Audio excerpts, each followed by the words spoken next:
So, ito na yung finally, yung isang Nikon na SB 22 speedlight. Ayan.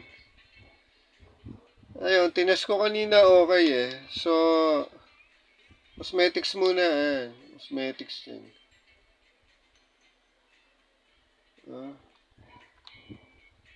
Ayan. So, yun. Ayan yung serial number.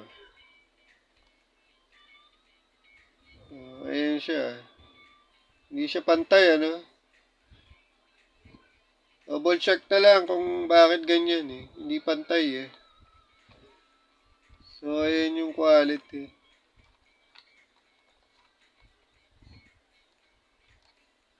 Yung battery hindi kasali. Ayan yung cosmetics. So, yun lang. Ngayon, ito, meron siyang diffuser na. Naka-built-in na yung diffuser. So, para matanggal mo yan, kailangan i-ganon mo muna to.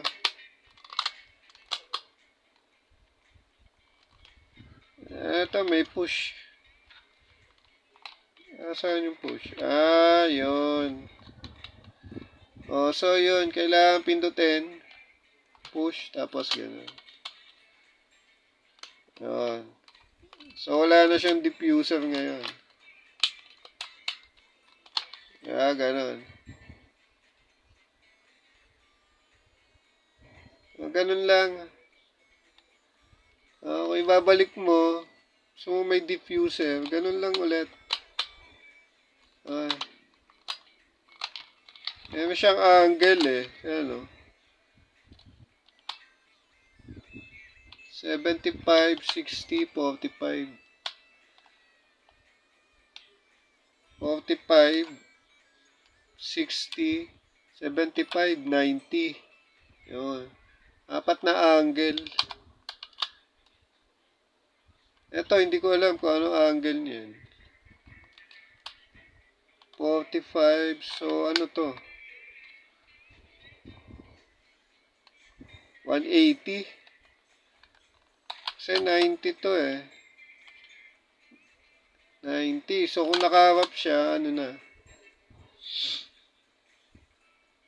180. Diba? Kasi 90 right angle eh.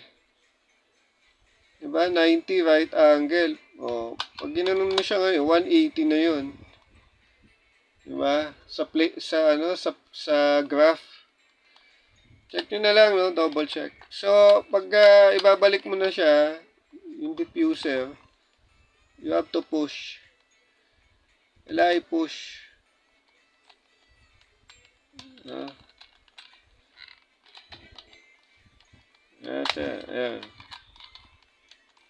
Ayan. Tapos balik. Ayan lang siya. What else? Yung battery terminals. Ayan.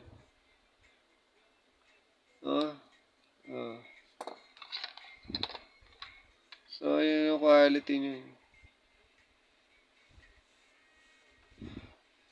Ang ganda yung loob eh. So, ganun lang.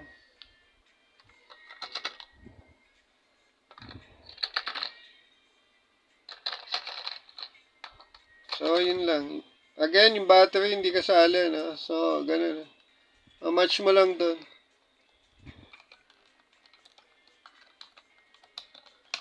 Ayan, match mo as push. Slide push. Push, slide.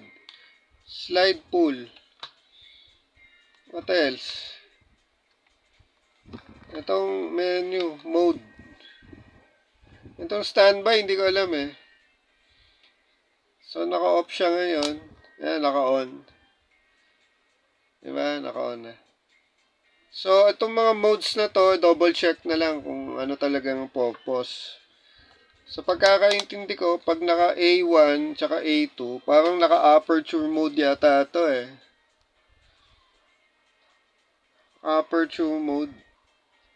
Or naka-auto mode. Hindi ko alam eh. Kasi bakit? Naka-fix yung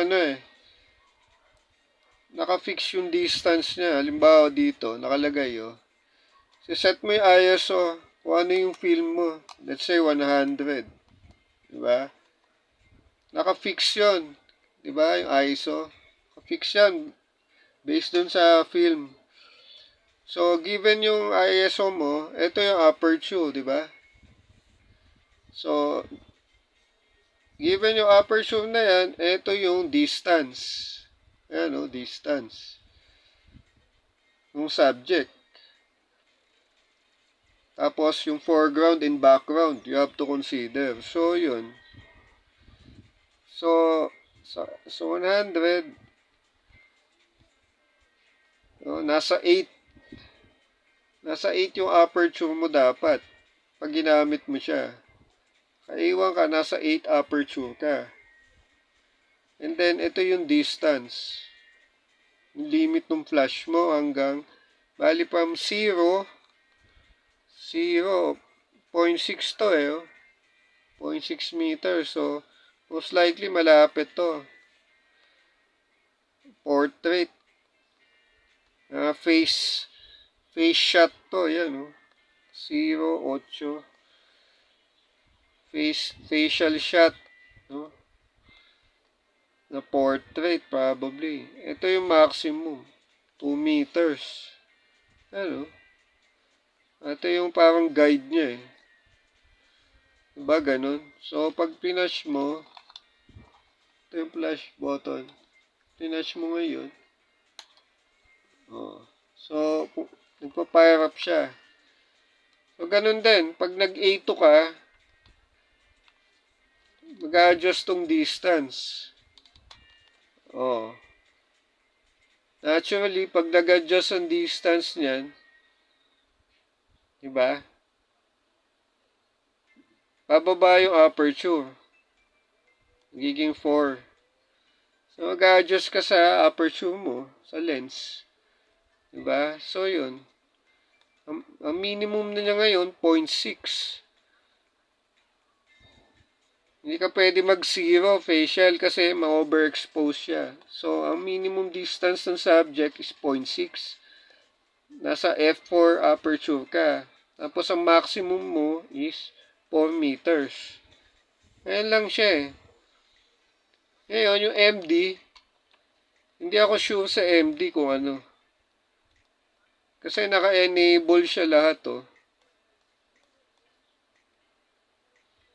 Hindi ako sigurado dyan. Kung para saan yung mode. Tapos manual, full manual. Set mo na ISO mo, fix yan eh. Tapos naka-manual ka, malakas nung ano niyan, yung flash niyan. Most probably yung ano niya, full strength niyan. Full strength niya pag manual. Most likely sunog ang subject mo diyan.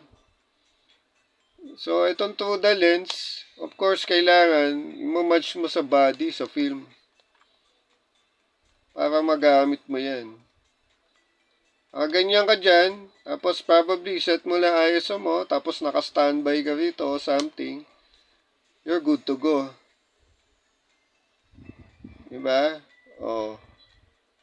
So, ganun lang. Pag finish mo ngayon,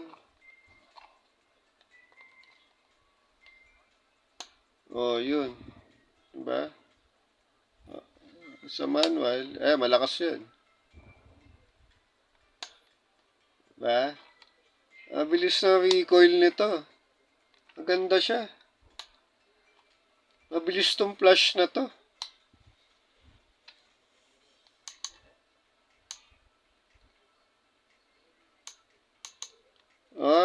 Yun pala eh. Field flash din yan.